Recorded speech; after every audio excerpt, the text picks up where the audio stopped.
we're doing this for a greater good, and we're trying to make all of these changes to make our cities and everything else better and more clean. The global climate crisis that we're in at the moment has never been more acute, and we've seen that even this week in Ireland, flooding everywhere.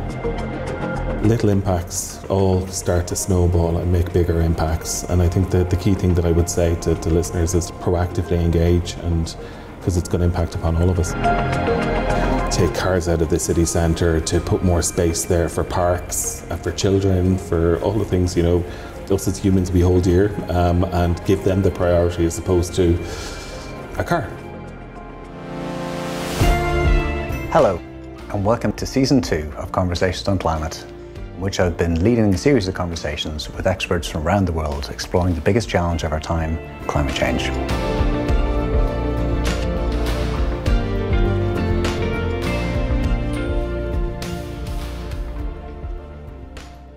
Yeah, so thank you so much for inviting us in here. It's fantastic, wonderful building, and it's great to be back on campus again. Just realised it was 24 years since I graduated from here. Good grief. It's far too long to come back, but you're more than welcome back. Thank you very much. So you're a Professor of Transport here at Trinity, and we're here to dig into the puzzle of decarbonising the transport system. So let's talk about climate.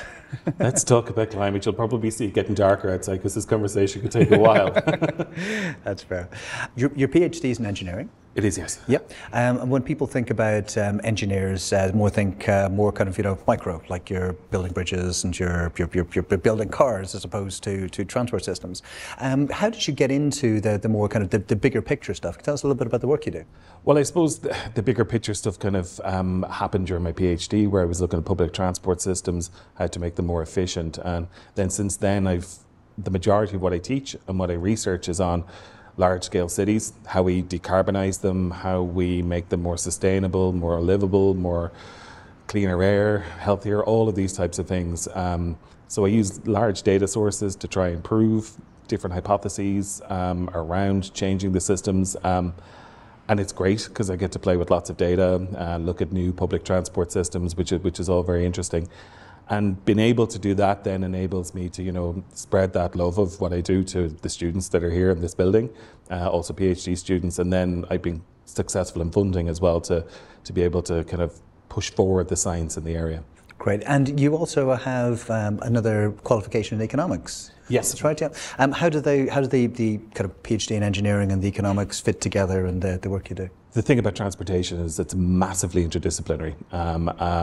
I work with people in here in engineering, economists, geographers, psychologists, people in computer science, historians, everybody, you know, because transport's all pervasive, like, you know, it's around us all the time. And the thing about it is, to reach our climate goals in transport, it's going to be really difficult, first of all, but there's not one discipline that has the answer. If we had the answer, we wouldn't be staring at the abyss that we're currently staring at in terms of transport emissions. So one last kind of personal question. How do you get about? Can you tell us about your own personal transport system? So today it was the tram. I got the Lewis in here today. I generally get the Lewis when I'm coming in here to work. I have an electric car at home. I live in a terraced house, which means that I can't charge the car there, so that comes up with difficulties. But I do use the car. I've got 3 dogs. They're not welcome on the Lewis.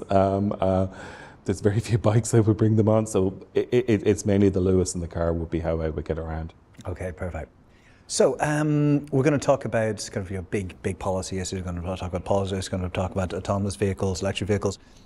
But to start with, put it all into context. So how big an issue are transport emissions? So in Ireland, we're about 20% of our overall emissions come from transport. Other countries, it's considerably higher. In France, they've got higher levels of emissions from transport, but in Ireland it's 20%, and it's been kind of stable at that for quite some time. So there's that 20% chunk, but there's also the fact that in Ireland, recent data shows that 69% of all trips are made by a private car, and that was 2022 data. Data from the same sample in 2012 showed that it was 70%. So in a decade, we've reduced the mode share of car by 1%. to 2030, the kind of things that we need to do in order to get to a 50% reduction in emissions are massive. By that deadline, we won't have tunnelling machines under Trinity building the metro. We won't have, light rail in operation. So it's mainly going to be bus. So we kind of have to decarbonise our current system by 50% by the end of the decade without, new shiny big public transport options. And government has a number of ways in which they've set out to do that. One of them is by electrifying pretty much everything. And one of the big targets, one that I don't really sit on the fence on, is 1 million electric vehicles by the end of the decade. And how do academics break down the transport sector, and why is it important to be kind of getting into the kind of granularity of the different types? So in the big multimodal models that I would use, we look at how people would travel by different modes and what persuades them to use different modes of transport, all of that type of thing. In terms of the granularity then, people tend to be on a couple of sides of it. One is that they're doing better planning, so they're doing better transport modelling, better land use planning, better planning for well-being in neighbourhoods and all of that type of thing. They tend to be on the kind of either the shift side, which is trying to get people to use more sustainable modes of transport, and that's using psychology, behavioural economics, just providing better public transport options and cycling and walking. And then the last one is the improved side, and that's generally electrify as many cars as we possibly can, trucks, hydrogen, biodiesel, all of those types of things. So those are the three kind of pies in which people tend to sit in when it comes to transportation. All of them together will get the solution. There is no silver bullet across any of the three of them, so that makes it difficult, but all of them need to be looked at the same time and at the same pace. Okay, and I know you're a specialist in kind of transport, particularly kind of roads and transport in Ireland.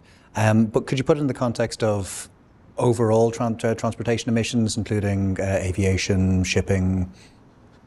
So I suppose the work that I do doesn't really look at aviation or doesn't really look at maritime shipping. Currently, Irish government policy is that they're outside of the carbon budgets that we currently have. I know when they are taken into account, and when Ireland does its emissions accounting essentially, and if you do take into account aviation, we get lumbered with a fairly big airline, and then that impacts upon our overall emissions. In terms of aviation, it's not something that I've done a hell of a lot of research on, but there are people across the campus here in Trinity that are looking at ways of making it more sustainable and making it, greener. Worries about greenwashing in some cases that might happen in that, and how the industry is going to adapt. Perhaps the demand is too high, and that's one of the things that maybe is in the aviation sector. I heard there recently that the number of passengers allowed to go through the airport, and it's just mid-October now, that we're already almost near the annual amount. So there's huge demand. It's a latent demand from COVID. Obviously, people want to get moving around again. But we do need research efforts in that space to try and make it more sustainable, because we are a globally interconnected planet and we need to be able to move around more sustainably. For sure. Okay. And if we're, the purpose of the conversation, trying to understand how the sector can evolve, how it can transform. But to do that, we need to understand where the holding all things, other things equal, basis would be. If we make no additional policy changes, what is our trajectory? So if we do nothing, our emissions this year in Ireland grew by 6%. So if we do nothing, everything stays as it is, it will continue to increase. Our populations are increasing right across the planet. If we do nothing, that's what's going to happen, and it's going to increase. And it's going to be really difficult to bring down. And I suppose where we're sitting now in 2023, we've done nothing for decades, and now it's really difficult to change. And we're asking for a lifetime of change in 7 years. Which is going to be divisive, and we've seen that recently in the UK, how divisive it can be. It's a massively difficult challenge, not only in transport, all the other sectors as well. It will be very difficult. And in transport itself, in the last 7 years, we have done some stuff, at least for 2 of those years. There was a massive natural experiment where the transport system just got shut down. What kind of lessons have you learned from COVID? What have we learned from COVID? I think we've learned a lot of good things. Research that I've led here in Trinity, we've looked at the emissions that have been saved by people working from home. We looked at changes in behaviour, more flexible working, people spreading their work week, working on different days of the week, and that all helps. See, the thing is with the transport system, we plan for a morning peak, which is when the traffic is at its worst, and then an evening peak. But if we can spread those peaks, we can, deal with the demand that happens, and that's what I suppose spreading people's working weeks has been able to do. There's still a large majority of people that work from home. I work from home a number of days a week, and other people across the campus do the same. I think what the important thing now to try and understand is that really reducing emissions? Are the work trips, the commutes, what's happening there? Work that we did in a national survey showed that, yes, people wanted to continue to work from home. And what they were going to start to do then was move away from the cities, because we have a transport crisis and a housing crisis. So they were moving further away from the cities. So they were swapping out their maybe 5-6 kilometre commute for maybe a 20-30 kilometre commute. So the longer commute happening 1 or 2 days a week. So sprawl and all of the other things are starting to happen because of it. So it's one of the unintended consequences, I think, of this that we're starting to see, and not just in Ireland, and other countries across the world are seeing that kind of migration away from the cities. San Francisco is a great case in point, where the price of properties have gone up through the roof, and working from home has meant that it's hollowed out the city centre. So those are the kind of the negative impacts that we've seen. But even during the height of the pandemic, the emissions from transport in Ireland didn't fall by much, because freight was still happening, people were still moving around. It was just the commute that was gone, and the commute is probably only about 20 to 25% of all of the trips we make. So it's, again, beware of silver bullets. That also brings up a kind of the wider question of, like, climate's only one part of the transport picture. There's various other demographic and even kind of biodiversity issues involved with the urban sprawl. Could you talk a little bit about the importance of transport beyond this mere climate, but within a sustainability sphere? Sure, of course. If climate, let's park that to the side and assume that a pending apocalypse isn't going to happen. We think about transport. We think about transport regardless if it's an electric car, a hydrogen car, petrol, diesel, Fred Flintstone's car. They all take up space, and the space that they take up causes congestion. And that's one of the negative economic impacts, that people are spending a lot of time in their vehicles, and that has a negative economic impact. So that's one of them, the congestion side alone. So that's one of the reasons why we should be building all the public transport we possibly can. Because our cities don't get any bigger. Our cars do, but our cities don't. The other one is air quality, that our cities right across the world, and there was recent research done here in Ireland that shows we breach a lot of the World Health Organization levels for particulate matter, for NOx, all of these different values. And then that is having a health impact upon people. So that's another reason. And if it were, from my perspective, I think that's probably the best reason, because to try and improve the transport sector, because people understand climate change is happening. It's so big, and it puts people under a lot of stress, I think. It's so big that they can't comprehend it, and they don't know how to really do something about it. But if you paint the picture around health and well-being and all the kind of things I was just talking about, people go, yeah, I want cleaner air, I want, more space, I want to be safer on my roads. If there's good public transport, I will use it. So I think that's the argument to start to have. And I was talking yesterday to people from Carlow County Council, and they were talking about a new bus service that they had. They'd never had a town bus service before, and they were getting over 1,500 passengers a day on this bus service. So it was, if you give people good alternatives, they will take them. And then on top of all of that, then you've got the climate and emissions and how we tackle that. But they're all kind of, that's why I said at the start, it's not just engineers or economists, it's everybody to make the whole system work much better. For sure, and it's quite easy for us to be sitting in the Dublin city centre here and be very kind of focused in on the issues that are involved around really congestion and pollution in Dublin. But there's very different issues if you get out of the major urban populations. Can you talk a little bit about the kind of the urban-rural divide? And there is a massive urban-rural divide in Ireland when it comes to transport. And I've heard people recently say, oh, you shouldn't frame it as that, but you can't not. In Dublin, 98% of people are within a 15-minute walk of a shop. And then when you go to rural Ireland, that's about 38% of people.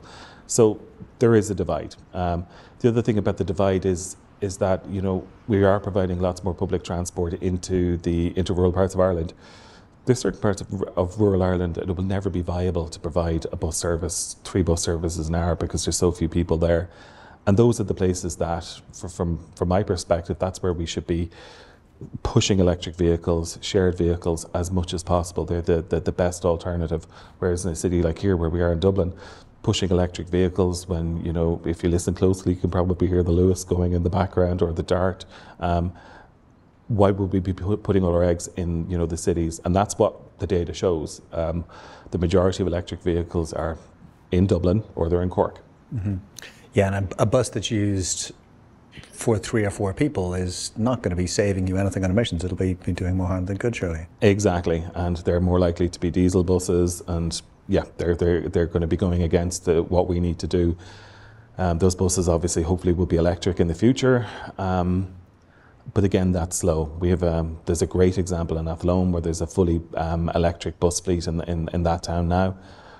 We have about 20 Athlones in Ireland, and that needs to be everywhere. Okay, so this, you know, great background, great context. Can you paint us a picture of what a sustainable future, fairly low transport system in Ireland might look like? I suppose in the cities, say here in Dublin, it would be that we would deliver all the light rail and metro projects that we're hoping to do. It would be that the car, there may not be a congestion charge, but there would be so little space for the car to move around, it would happen by proxy. And that there would be much more space for people and cyclists, and all of that type of thing would happen in the city. City would be cleaner, we would put more space for greening our city. Our city's going to get warmer. This was the coldest summer we're ever going to experience in our lifetimes. So we need more space for green. That's what it'll probably look like in the urban areas, and the same in Cork and Waterford and Limerick and Galway. More, you know, over-provide public transport is what I think. You know, in Cork, there's a debate whether or not is there enough people. Over-provide. We over-provide in roads, so let's do the same for public transport. In rural Ireland, it's a lot more difficult. Almost the same amount of people that live in the Greater Dublin area live in rural Ireland, so how we provide mobility for them is going to be difficult. I think electric cars will do a lot of the heavy lifting there. And then where possible, shared electric cars, or using technology to connect people. We talk a lot about smart cities, and they're great, and sensors and all the rest, that's fantastic. I think technology may have a bigger role to play in rural Ireland when we're connecting people with scarce resources, specifically around electric cars, and given how expensive they are, and the prices of them aren't coming down, from what I can see. So we're talking about mainly, so far we talked mainly about kind of supply side changes here, where you're providing more options, providing more transport. That's one half, a very important half of the equation. What's the other half is demand side. How do we use kind of carrots and sticks and push and pulls to change the habits? And habits that have built up over a lifetime. And to put it in context about how difficult I think it is that people choose where they work and where they live probably 2 or 3 times in their lifetime. I know the majority of people, let's say, and that commute, and they're stuck into wherever they are based upon where they live versus where they work. Then, in terms of the sticks, they're obvious. Look at London, it's a congestion charge or an ultra low emission zone. Those are the types of things that we need to look at. There was work done recently that showed they looked at free public transport, and the government modelled it to see what would happen if it was free. It turned out that people wouldn't use it, even if it was free, that it wasn't good enough yet. It's going to be very difficult to get people away from their cars because they're so much more efficient than in terms of time than using public transport, walking or cycling. And that's where sticks will have to come in. There's a lot of debate about how good public transport needs to be first before you do that. We could debate that for decades. I'm pretty sure in London, before the congestion charge came in, people said public transport's not good enough. And it was brought in, it changed that city. I think that as well, like if you look at, say, Paris, again, you know, look at the power the directly elected mayor has had there, and she's completely changed that city too. So there will need to be what may seem like draconian measures in some cases when the transport's good transports put in place to get people away from their cars. Mm-hmm. Yeah, no, I agree. I think was there at the time of in London at the time of the congestion charge being brought in, there was practically riots in the streets before it happened. Within a month, it was normalised, and everybody accepted it, and everybody accepted this is actually much better. It's a much better system. We can move around. We can get around quicker on our buses, or public transport was up to task. It was exactly, and the same thing happened in Stockholm. They had a vote on it. Let's trial it for 6 months. They did it. It worked. They voted again. They kept it. Yeah. Now we've recently seen the ULEV debacle in London, where the Mayor of London tried to bring in, has brought in like low emission zone, but ended up paying a political price for it personally, and also his party. And it's also had a very unfortunate knock-on effects into all sorts of other policy areas. But it does raise the question of the inequalities of how a charge like that does affect the people who are least able to afford it. At least that's the argument that was made. So what do you think of that? And there's an inequality there. It is the older vehicles that are being charged now for going into London. So obviously if you have more money, you buy a new van or buy a new car, whatever it is, and then you could avoid that charge. I know that there were grants put out as part of ULEZ in London to specifically target those types of people that need the support. More of that needs to be done. I think it needs to be sold better as well. When you look at the figures in London, was it petrol cars that were built before 2010? Those were the ones that weren't allowed in without a charge. And there's very few of those, and the same with the diesel cars. So it's the communications of the policies I think are really, really important. And like, you're going to break eggs when you're doing this. There's no way that you can't. But I think as much debate, healthy debate that we have around it, also building on consensus and discussion, I think all of those are vital. And we need to do those quickly. I was asked recently in another interview, someone asked me, what do we do really well in Ireland in transport? And my quip was, we write reports. We write lots of reports. You could probably, pave the way of metro from here to the airport with reports about how we're going to do it. We need to build consensus, but we also need to build and build quickly. Yeah, and that's actually leads us to a really interesting point, which is a lot of the discussion is about, it's on the negative side, it's about taking something away. While instead, why don't we ever talk about the benefits? Like, as I was just mentioning in London, life is better there with a congestion charge. Life is better without the pollution. Like, if you can breathe fresher air, if you can have a better transport system. How do we get the narrative from the taking away of our freedom to no, actually, here's all the benefits, and actually there are additional freedoms attached to not having a car? Yeah, I agree. I think we need to, as I said, I don't think we'll win the climate debate by saying, talking about CO2 and methane and all those other types of things. I think we do it by showing people that it's going to be better. The issue is, it's the two polar opposites that get all the airtime in these debates, and that results in stagnation and nothing happening. But we can do it better. We can lead by example. I think we should be piloting things more. I think we should be going, look, like, say for example in Dublin, if I were asked what I would do in the morning, it wouldn't be build metro, hopefully that's going to happen. It would be build one of the bus connects corridors, show the people what it's going to look like. Every part of the city then will get on board. Every part of the country will get on board. When you demonstrate something that's positive, then people will want it. Another example would be the bike share schemes. When bike shares came into Dublin, the Dublin bikes, everybody, this is not going to work, this is going to be an absolute disaster, they're going to end up in the Liffey. Nothing could be further from the truth. It's one of the most successful schemes in the world. They're in every Irish city and town. They're all looking at these things. So it is by piloting certain aspects. There's certain big things that you can't pilot. You can't pilot the metro. We can't see how it would work for a few days and then get rid of it. We just need to build it. It is very expensive. It's a massively expensive project right now. It's only going to get more expensive. It is the way to look at it. But I do think by bringing people, you can bring people with you by telling them better stories about what can happen and learning from international experience as well. That's a key way of being able to say, well, look, I was at a conference where there was she was the Minister for Transport Infrastructure in Brussels, And she was telling us about the journey that city went on to take cars out of the city centre, to put more space there for parks, for children, for all the things, you know, us as humans we hold dear, and give them the priority as opposed to a car.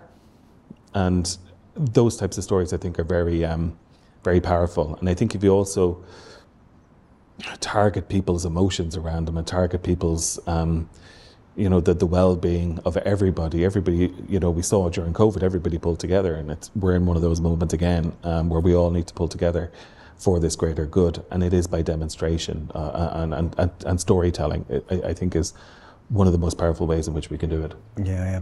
You mentioned earlier on that cars would naturally leave cities because congestion would be bad. Now, that to me seems like, well, if cars leave cities because congestion is bad, it just leaves more space for cars, so the cars come back.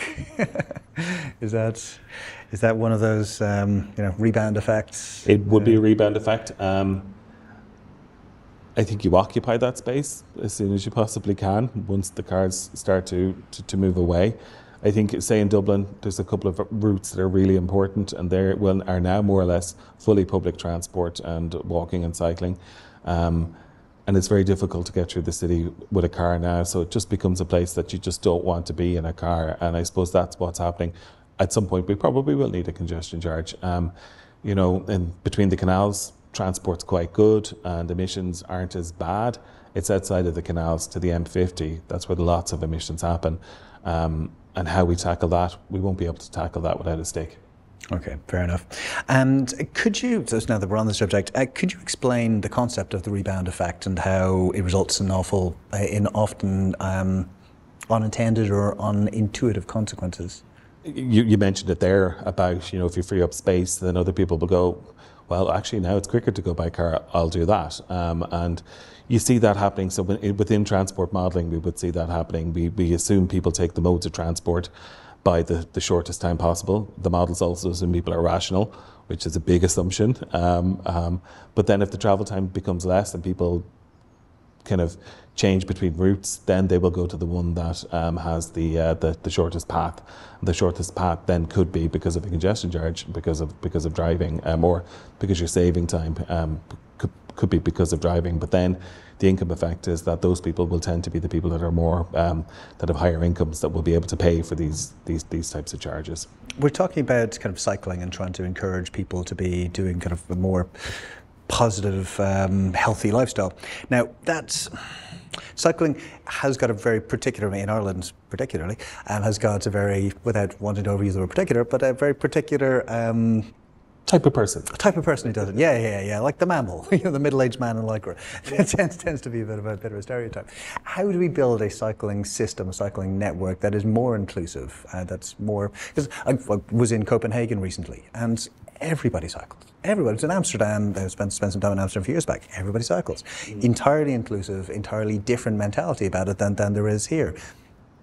It didn't happen overnight, that's the thing. And it happened through education, it happened through engineering, it happened through enforcement. We can't get to Amsterdam levels or Copenhagen levels of cycling overnight.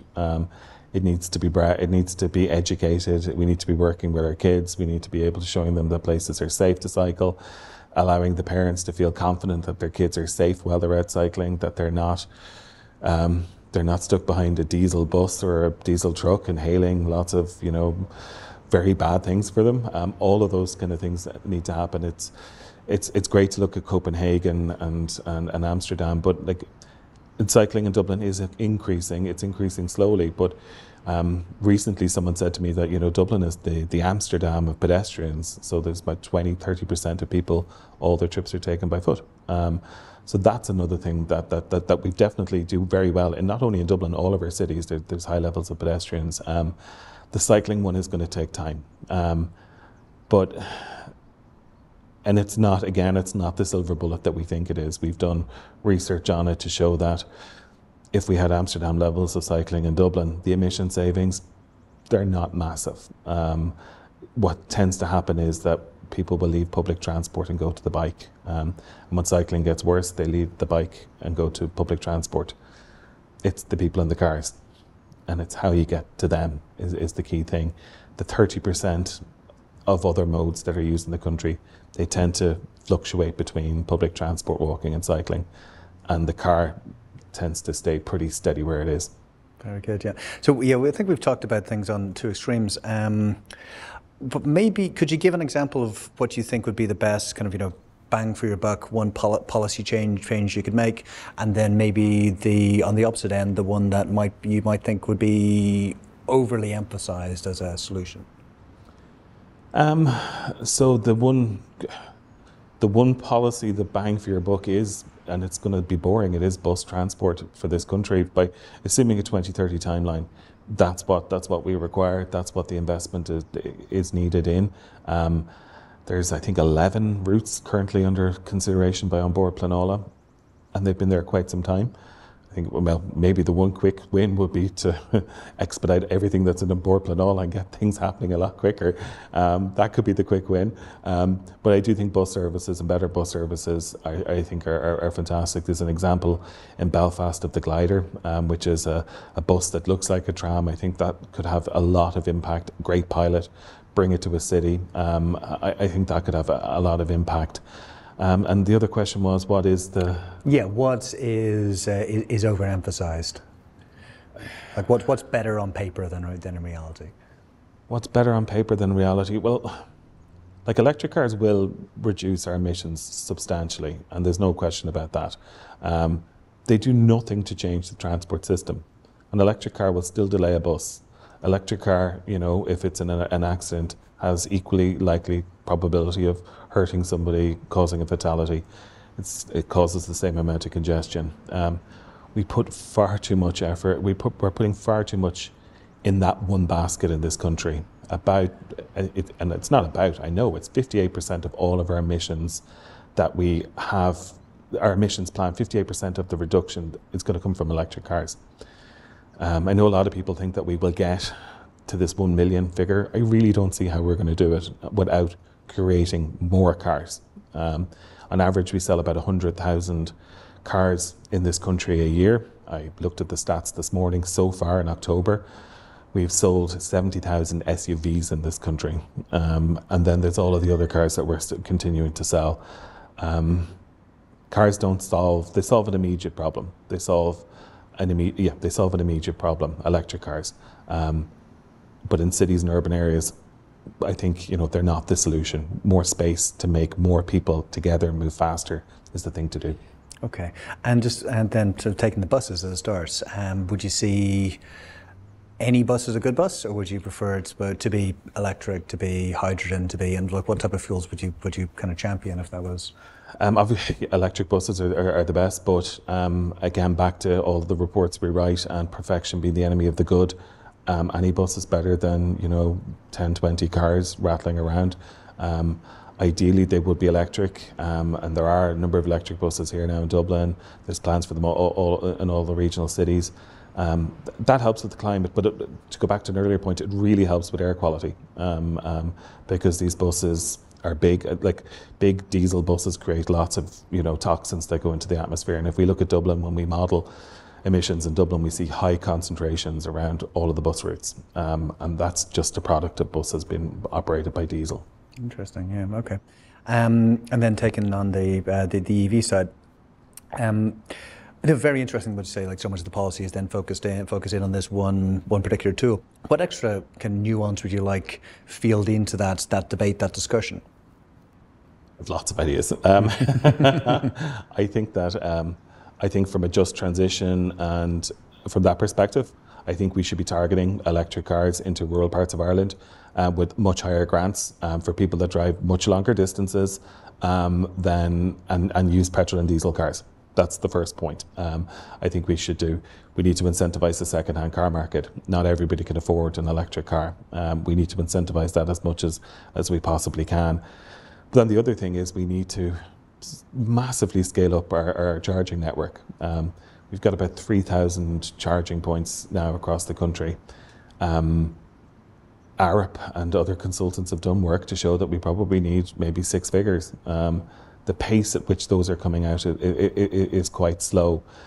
So those would be some of the kind of things I would also I would take away or maybe penalise the big SUVs, the big electric SUVs, that are purely electric, that use way more lithium, and they're carting around higher car carcasses, and using more energy because of that. Lithium is a finite resource, so let's not forget that. I'd like to see more emphasis put on smaller, lighter vehicles, and in our cities, shared smaller, lighter vehicles. Okay, and there's been arguments around kind of EV grant schemes as being increasing inequalities. They do.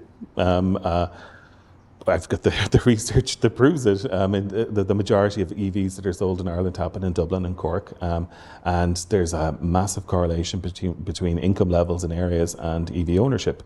EVs tend to be the second car that people have in these areas, so it's the car that makes them feel better about running around town in a vehicle, and then they keep the petrol or diesel for the longer trips. I think as well, if you gave people information on the exact cost of every trip that they're taking, petrol, electric, and even for me, to say, well, that trip to the shop probably cost you €30 when you take the lifespan of the car into account. That kind of thing then I hope would maybe get people to think about, really, do we need to own one of these vehicles, and could we perhaps share vehicles? A car spends about 95% of its time parked, so the carbon or the climate benefit is 5% of the time. If a wind turbine was only blowing 5% of the time, we would stop building them. And I suppose if we could sweat the asset a bit more, like we've just published some research on taxis, and they probably travel about 4 times as much as a regular car. If they were all electric, there's a huge dividend in terms of climate. So the things that move more, give them the incentives, I think, and in the cities, make them smaller and lighter. Yeah, I'm surprised only 4 times more a taxi. Yep, that was research that we did on the national fleet. Right, so that's like 20% from 5 to 20. Yeah. That's interesting. Yeah. Okay. So the other kind of big story in vehicles is our AVs, autonomous vehicles. You've done a lot of work on this. What are the main kind of trends and attitudes towards AVs? They seem to have slipped a little bit off the headlines recently. They have, perhaps for a few reasons. Yeah, I have done research on them before. I don't have any active projects on them at the moment. Proving the point slightly. Yeah, exactly. And I suppose we did modelling on it, and we modelled the M50 to show, what are the benefits of autonomous vehicles. We're told that they are safety and travel time and all of these other kind of wonderful benefits. But every car needs to be autonomous and connected to achieve those benefits. So that's difficult. One of the things a colleague of mine in Australia says about autonomous vehicles is that they're a solution looking for a problem. And I kind of feel on maybe a human and a fundamental level, if car companies were if we were putting the resources that have been put into making it easier to drive a car into improving buses, walking and cycling, we would get a much higher dividend in terms of climate. I think they're probably here to stay. There's huge issues around them, around the legal elements of it, the economics, who's responsible. And I kind of scratch my head as to wonder, why are we talking about all of this, about making it easier to drive, when, the reason we are where we are is because of all the cars we have. And it's the same with electric cars. We have a chance now to swap out, one technology for another, and we're not really improving. It's electric, it's cleaner, but the fundamentals of it are the same. And we'll still have congestion and all those other things. And I think the same with autonomous vehicles. There's elements of autonomous vehicles, some of them not the high level, no steering wheel pods, but making cars safer with all these sensors. That's great stuff, because we have a safety problem in this country. And it's predicted that this year will be the worst year in 15 in terms of road deaths. So we do need to have better technologies in our cars, but fully autonomous, go in, lie down, drive around, put your kids in it, send them to school. I'm not sure. That's where we want to be basing a lot of our research and our efforts. Well, it would certainly improve the utilisation problem. It would. You could have much fewer cars, and that has been modelled. But it's still, I still don't think you'd be able to move the volume of people in big cities that is required. Perhaps in rural parts of the world it could happen. I do think that the autonomous buses that they've been trialling in China, and there's a trial happening, I think, in Perth in Australia, where they're guided buses that are fully autonomous, and there's en route charging for these electric buses. That's the type of autonomy I'd like to see, and that type of technology I think is fantastic, and the quicker we can expedite that, the better. But if we have, let's say that we do have all of these electric cars, and people will then, you know, if you're not driving, you're not concentrating, people will accept a longer commute, and then things like more urban sprawl will happen and hollowing out of city centres. So I just think there's lots of unintended consequences, I think, with them, and I'm sceptical. Mm-hmm. Okay, fair enough. Okay, well, yeah, changing tack slightly. The whole issue of transports, we kind of touched on it gently before. Well, it's very combustible and it's very and like it's something it should be pretty dry, frankly. But you end up getting, you know, if you have gilets jaunes, you end up getting just up oil, like, you know, direct process, and like it's pretty wonky, like stuff. This is not this isn't you know, stuff that you would think would naturally fire the passions. But it does. And why? Why do you think it does? Because we do it all every day. Everybody does, and that's why people are passionate about it. That's why people always want to talk about transport, and it's why everyone has a solution. Which is why you're on the radio so often. Which is why I'm in the media a bit, and there are lots of really good ideas out there, but it is divisive, and it is, you know, if somebody says, "Oh, you shouldn't be driving your SUV." Or you shouldn't have a diesel car, or whatever it is, you know, it's almost like a personal attack. And even when I'm talking to people fairly high up in different parts, the first thing they think about is their own commute. How will this impact upon me? If I were doing this, how would I do it? And you get whataboutery, what about this, what about that? And like I've been on the radio before talking about, you know, removing cars from the city centre, and then, you know, you get comments from people kind of, you know, oh, you expect everybody to walk to the maternity hospital, or you expect, you know, people that need cars for wheelchair access. You expect that. No, it's not that, and it's not the one solution will fit all. As I said, beware the silver bullet. It is just so divisive. And then one of the things that struck me recently was we've done this work in Dublin to see about removing cars from the city, and I think it was 40% of cars that are circulating around the city have an end point in the city. The rest are just moving through. And there was a politician on the north side of the city, and he started to vocalise this, and he was saying, why are my constituents breathing in all of your pollutants and you're just travelling through? What gives you the right to do that? And that was a really, really good point. And it's debates like that that are happening quite a bit, and it's the people that think that they need to make a trip for the one-off once a year that they're going to do it, that take up a lot of the airtime. Whereas, like, say, for example, in Dublin or in Cork or any of the other cities, the citizens live in the city, and they should be the ones that, you know, that have a much bigger say. And I spoke, was it last year? It was last summer at the Citizens' Assembly here in Dublin about the directly elected Dublin mayor.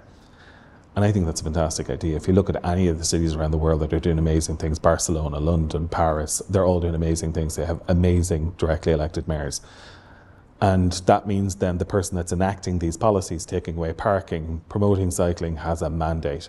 For good or for bad, whatever mandate they have a mandate, as opposed to somebody that was appointed through, you know, the public service, and it's a civil servant, and he or she doesn't have that mandate. I think that's one of the things that we're missing. And it was disappointing there. Well, first of all, it's disappointing. Limerick voted for this back in 2020, and they still don't have a mayor in place. But there was also plebiscites in Waterford and Cork, and they rejected it. I'm hoping now that the report from the Assembly that has gone to government will result in Dublin doing something on it, because I think it could be transformational for the city. And I don't necessarily think that person should have authority over building metro and all of these other big projects, because, or the bus systems, because there would be duplication. The mayor would be the mayor of Dublin, but the bus network impacts upon the whole region. I think the mayor could use the current powers the council have better in terms of road space, cycling space, promoting green spaces within the city. I think the mayor could use those powers with a mandate much better. as you can see in Paris is a fantastic example at the moment. Yeah, no, brilliant idea. Was surprised that a city would reject that type of autonomy. It seems to be a natural thing for the people in a city to put their hand up and say, yes, we would like to elect our own officials. It was surprising, especially for Cork. I'm from Waterford originally. I was surprised. And even the vote in Limerick was marginal that it got passed by. What were the arguments against, out of interest? Oh, the arguments against were, they weren't sure what powers they were going to get, and that it would be just tokenistic. Those were kind of some of the arguments against it. But thankfully, as I said, in Limerick it got through. But again, October 23, we don't have a directly elected mayor. I think it is going to happen in the local elections in May next year. But those types of delays and lags, we're so past that right now. We need to get these things happening much quicker. Absolutely. And how are the conversations within kind of academic circles about the polarization and politicalization of these issues? I suppose that there's a grouping here within Trinity, and from right across the campus, and they're a great sounding board, and we talk all of the time. And I think we kind of oscillate from being really scared in terms of what we see happening to being very optimistic in some cases. It oscillates. I think there's a lot of people that support each other through kind of like if you're going out there banging the table, that you start to support people that are doing that, or you send an email if if a colleague has been on the radio and they're saying something, whether it's about climate or whatever, you send them something positive and say, well done, that was brilliant. Can we meet for coffee? That type of thing. There is a fear that kind of some of the ideas around transport and around other areas of climate, that they have become some polarized, and some of the narratives, even around the 15-minute city, some of the narratives that are creeping in there, that it's the UN trying to enclose you within a 15-minute of your house, those types of things are scary. And I suppose that's why us as academics, we have a job to educate people. We have a job to show the research, to show the benefits, and to communicate that better as well, and to get out there and do that.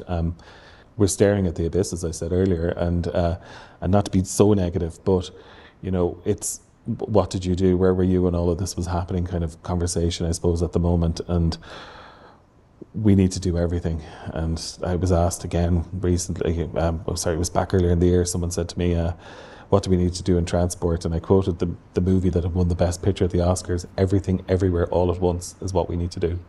Yeah, fully agree. And that's the same in so many areas of the whole climate and biodiversity crisis we're going through right now. But kind of broadening it out a little bit to somewhere, to everywhere, somewhere else. You have done some research with colleagues in Brazil. Yes. Yep.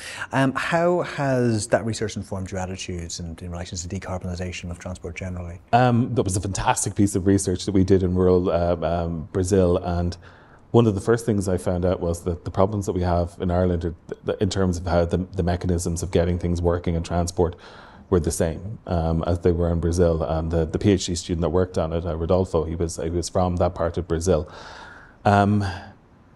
The key thing, I suppose, that it showed me was data is so important when it comes to informing policy. I say to my students, if you don't count it, it doesn't count.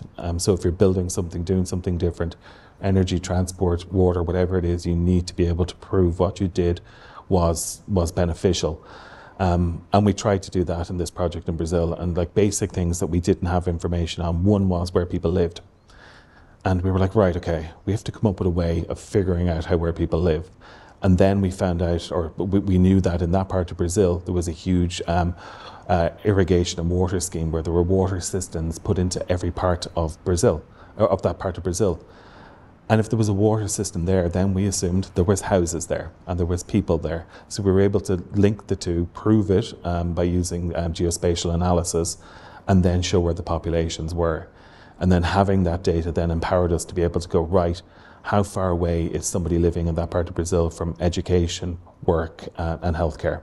And we looked at what happened before and after a motorway was put in, to see what the impacts were on literacy, on infant mortality, all of these kind of things. And it was a really rewarding project. And the PhD student of mine that worked there is back in Brazil. He's using that work. It was fed into the ministry that was in charge of transport to come up with better ways of planning for transport in Brazil and also other countries in the global south. Fantastic. And any insights from that you've taken back into your work here on campus? The work that we will bring back here, I suppose there have been, you know, one, like I teach a module on it, or I teach classes on what we learned from that.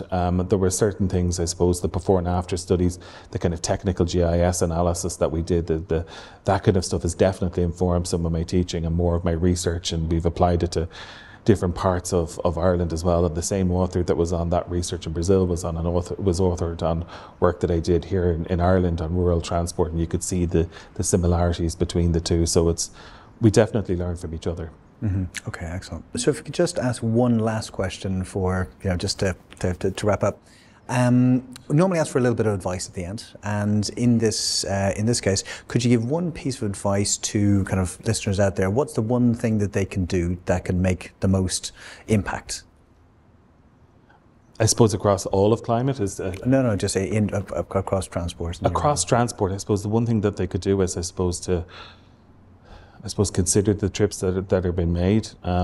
If transport policies are being put in front of somebody, they listen, and they listen to see, look, what are the benefits, what are the negative impacts of it for you, because that's the first person that's going to be impacted upon by it, and engage, proactively in transport policy development. And I suppose the other thing is that we're doing this for a greater good, and we're trying to make all of these changes to make our cities and everything else better and more clean, more healthy, all of these types of things. But it's also I suppose it's the global climate crisis that we're in at the moment has never been more acute, and we've seen that even this week in Ireland, flooding everywhere. Little impacts all start to snowball and make bigger impacts. And I think that the key thing that I would say to listeners is to listen, engage, and proactively engage, and because it's going to impact upon all of us. Okay. Thank you very much. That was brilliant. Thank you. Thank you. Cheers.